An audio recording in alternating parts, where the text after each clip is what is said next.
Bom dia, querido irmão, querida irmã. Sou o Padre Frinato José, pároco da paróquia de Nossa Senhora das Mercês, Arquidiocese de Belo Horizonte.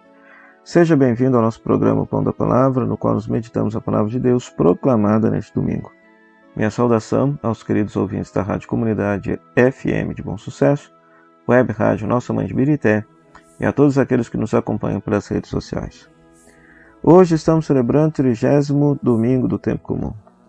E a Palavra de Deus nos apresenta as seguintes leituras: Jeremias capítulo 31, versículos 7 a 9, Salmo 125, Hebreus capítulo 5, versículo 1 a 6, Marcos capítulo 10, versículo 46 a 52.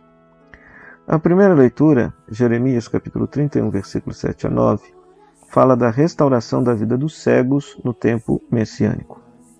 Esse texto é uma profecia de salvação para Israel e Samaria, que foram deportados em 721 a.C.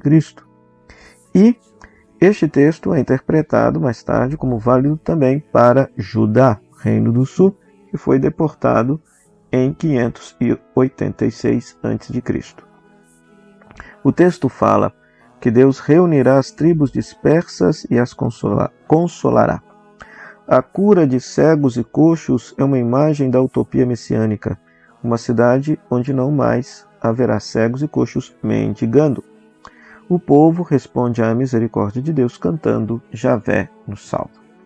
Então é belíssimo esse texto, pois fala que Deus haverá de restaurar a vida de cegos, coxos, aleijados, parturientes, salvará a todos os mais necessitados. Esse texto tem a sua complementação no Evangelho. O Evangelho deste dia, Marcos, capítulo 10, versículo 46 e 52, nos fala da fé do cego e a misericórdia do filho de Davi. Esse texto narra o último milagre de Jesus no Evangelho de Marcos, no fim de sua caminhada a Jerusalém. Então é interessante que o Evangelho de Marcos faz um jogo bonito, um esquema bonito, porque no início do caminho de Jesus para Jerusalém, Jesus cura um cego e ao final também cura um cego, para mostrar-nos, talvez, que, na medida em que a gente caminhar com Jesus para Jerusalém, a nossa cegueira acerca da pessoa de Jesus vai desaparecendo. Porque, no fundo, os verdadeiros cegos são os discípulos que não conseguem enxergar, entender, compreender quem é Jesus, qual é sua proposta, qual é a sua mensagem. Por isso, ao fim da caminhada para Jerusalém, os discípulos continuam cegos. Mesmo na hora da cruz, não são os discípulos que fazem uma profissão de fé no Cristo, mas é um pagão que deverá proclamar a profissão de fé em Jesus, Filho de Deus. Confere lá, Marcos capítulo 15, versículo 39. O cego de Jericó faz contraste com os discípulos que com a multidão o querem afastar de Jesus. Ele, que se sabe cego, invoca a Jesus como filho de Davi. E filho de Davi é a mesma coisa que Messias. Confere lá em 2 Samuel, capítulo 7, versículo 12 a 16, quando o profeta Natã diz a Davi que Deus haveria de lhe dar uma descendência permanente, uma posteridade permanente, e que o Messias seria descendente, filho da casa de Davi, filho da família de Davi. Então, muito embora Jesus, historicamente, não tenha se considerado filho de Davi, porque o messianismo de Jesus é o messianismo mais na linha do servo sofredor do profeta Isaías, mas o nome o qual o cego se refere a Jesus é o nome certo, filho de Davi, significa que ele está chamando-o de Messias. E não é à toa que este cego, após invocar o filho de Davi, vê e segue a Jesus, tornando-se verdadeiro discípulo.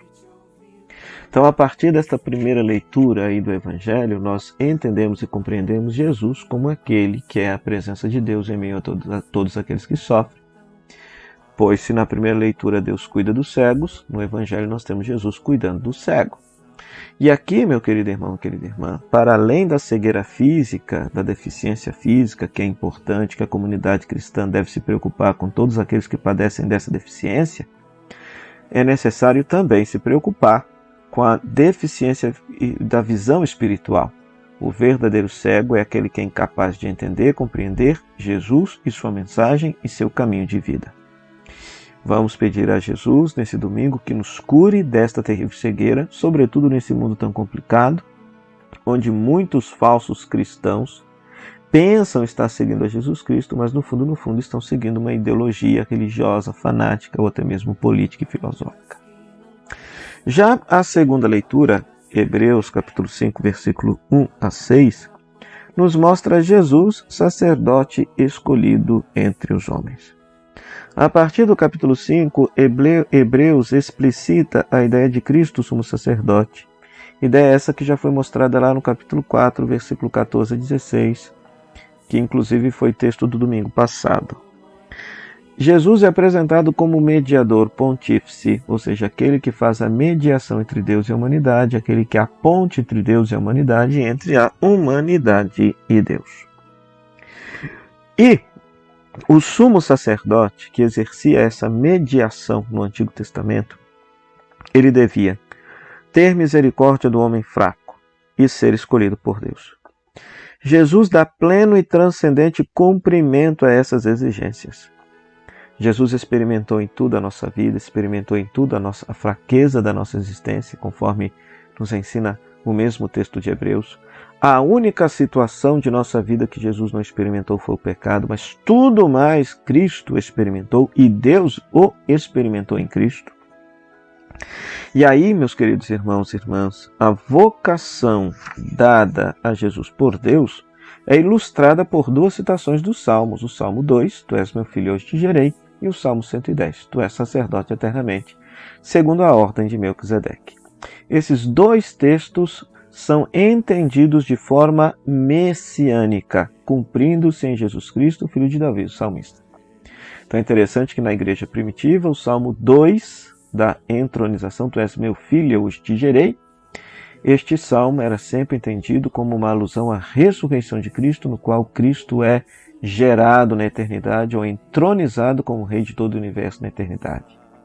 Ao passo que o Salmo 110, Tu és sacerdote segundo a ordem de Melquisedeque, é um texto também paradigmático. Por quê? Porque na tradição judaica, o sacerdote devia ser descendente de Levi. Mas, lá no livro do Gênesis, nós temos este sacerdote Melquisedeque que recebe o sacrifício de Abraão. E ele é anterior à tribo de Levi. Portanto, os autores sagrados entendem esse sacerdócio de Melquisedeque como um sacerdócio mais elevado, de um grau maior do que o da própria tribo de Levi. E por isso falam que Jesus, muito embora tivesse sido um leigo, ele é um sumo sacerdote segundo essa perspectiva de Melquisedeque. Então, que bom, demos graças a Deus, porque temos na eternidade alguém que pode interceder por nós, porque experimentou plenamente a nossa vida, experimentou plenamente a nossa existência e por isso é capaz de ter misericórdia de cada um de nós e interceder por nós junto do Pai do céu. Para isso, queridos irmãos e irmãs, rezemos. Deus eterno e todo-poderoso, aumentai em nós a fé, a esperança e a caridade, e dai-nos amar o que ordenais para conseguirmos o que prometeis. Por nosso Senhor Jesus Cristo, vosso Filho, na unidade do Espírito Santo. Amém. O Senhor esteja convosco, Ele está no meio de nós. Que a bênção de Deus Todo-Poderoso, Ele que é Pai, Filho e Espírito Santo, desça sobre vós e permaneça para sempre. Amém. Meu muito obrigado à Rádio Comunidade FM que nos cede esse espaço para pregarmos a Palavra de Deus. E a você, querido rádio ouvinte internauta, pela sua audiência. Que Deus te abençoe hoje e sempre. Até o próximo final de semana, se Deus quiser, com o nosso programa O Pão da Palavra. Tchau, tchau.